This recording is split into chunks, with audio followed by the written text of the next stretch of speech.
wabarakatuh. Kembali lagi di video Ibu. Nah, jadi kali ini kita akan belajar tentang ide pokok dan rantai makanan. Nah, untuk yang pertama kita membahas ide pokok dulu ya anak-anak. Jadi, setiap teks mempunyai gagasan dasar dalam pembuatannya.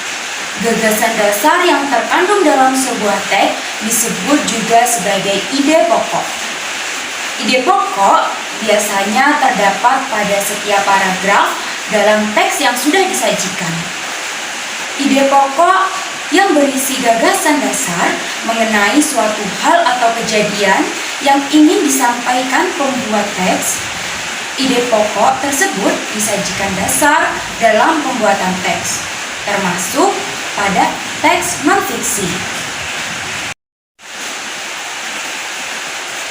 Untuk mengembangkan ide pokok dari teks yang disajikan, anak-anak perlu melakukan hal-hal seperti ini ya anak-anak. Yang pertama, membaca teks non-fiksi dengan seksama. Yang kedua, menentukan ide pokok dari teks non-fiksi.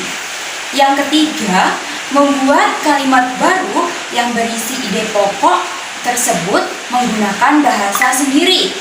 Dan yang terakhir, menggunakan diksi dan ejaan yang tepat saat mengembangkan ide pokok menjadi kalimat-kalimat utama.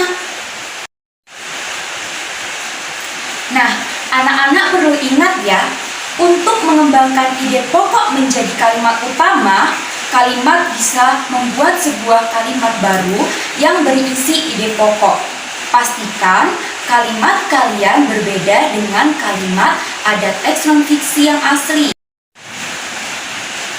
Nah, karena tadi kita sudah membahas tentang ide pokok, sekarang kita akan membahas tentang rantai makanan. Apa sih rantai makanan itu? Jadi, rantai makanan adalah rangkaian peristiwa makan dan dimakan antara makhluk hidup untuk kelangsungan hidupnya. Setiap makhluk hidup dalam rantai makanan mempunyai peran masing-masing. Secara umum, terdapat 3 peran makhluk hidup dalam rantai makanannya, yaitu yang pertama, ada produsen. Produsen adalah makhluk hidup yang dapat membuat makanannya sendiri melalui proses fotosintesis. Contohnya seperti rumput, padi, jagung, dan semua tumbuhan hijau. Produsen mampu mengubah energi dari energi cahaya matahari menjadi energi kimia. Untuk penjelasan yang kedua, yaitu konsumen, di mana konsumen adalah makhluk hidup yang tidak dapat membuat makanannya sendiri, sehingga mendapatkan energi dari makhluk hidup lain. Contohnya seperti hewan. Di dalam rantai makanan, konsumen dapat dikelompokkan menjadi konsumen tingkat 1, yaitu kelompok hewan yang memakan tumbuhan atau produsen. Konsumen tingkat 1 merupakan hewan herbivora, contohnya seperti rusa, kelinci, dan belalang.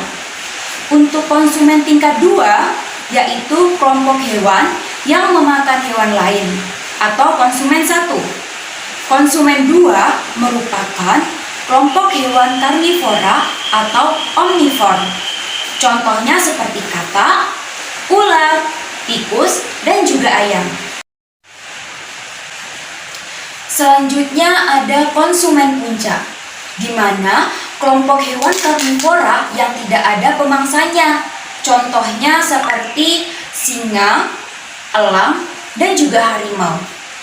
Untuk penjelasan yang ketiga, yaitu pengurai, di mana pengurai adalah makhluk hidup yang mengurai sisa-sisa tubuh makhluk hidup lain yang telah mati. Pengurai tersebut menghasilkan zat-zat kimia dan nutrisi yang dibutuhkan oleh produsen.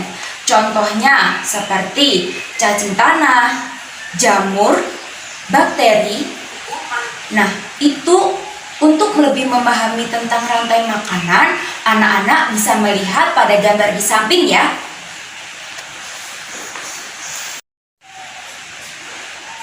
Nah, gimana anak-anak? Sudah pada lihat gambar yang Ibu sediakan di samping? Pada gambar di samping menunjukkan rantai makanan pada ekosistem sawah. Rantai makanan tersebut dimulai dari padi. Tanaman padi dimakan oleh tikus. Kemudian, tikus tersebut dimakan oleh ular. Dan ular tersebut dimakan oleh elang. Kemudian, elang mati, tubuh elang akan diuraikan oleh pengurai seperti jamur untuk menjadikan nutrisi bagi tumbuhan. Alhamdulillah, materi yang Ibu sampaikan hari ini udah selesai ya anak-anak. Kalian tetap semangat belajar walaupun di rumah dan jaga selalu kesehatan kalian.